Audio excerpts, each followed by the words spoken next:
Welcome to the only daily podcast focusing on compliance news of the day. Each morning, start your day with a cup of coffee and Tom Fox, the voice of compliance, to hear about 4 of the top compliance, corruption, or leadership stories you will need to start your day. The Daily Compliance News is a production of the Compliance Podcast Network. First, a word from our sponsor.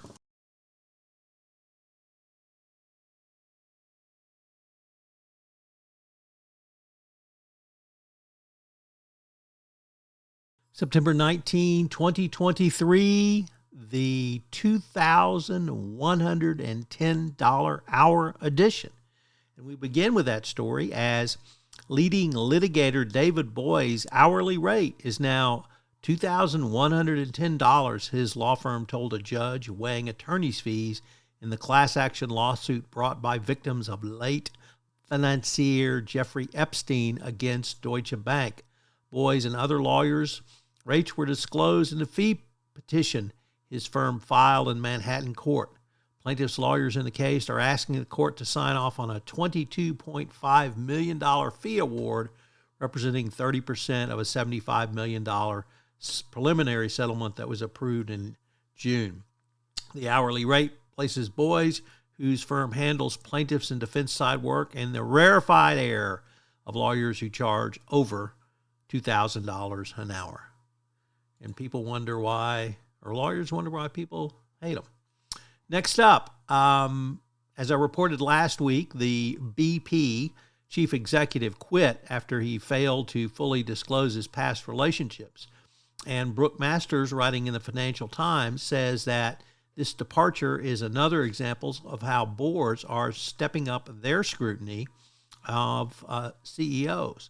And the rethink in companies' approach to workplace behavior is changing the alignment of personal and professional beliefs. So this goes obviously all the way to the top. So how much control should your employer be able to dive in and have? We've all tolerated bad behavior for years, but that opens up the correction opens up lots of questions, according to Allison Taylor, who was quoted in the article.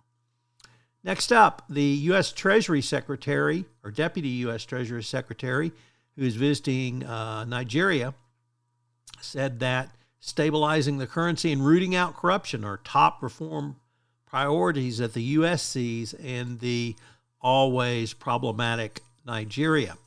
Nigeria's long been one of the top places listed for bribery and corruption, and it would be great if somebody could do something. And finally, from the New York Times, it asks the question, should I worry about my coworkers smoking weed on break? Well, if it presents a safety issue, you certainly should. But if it doesn't, what do you do? So it's going to put greater pressure on managers to make a decision on this very high issue. Sorry, couldn't resist the pun. The Daily Compliance News is a production of the Compliance Podcast Network and a proud member of C-Suite Radio. Thanks so much for listening. I hope you'll join me again tomorrow.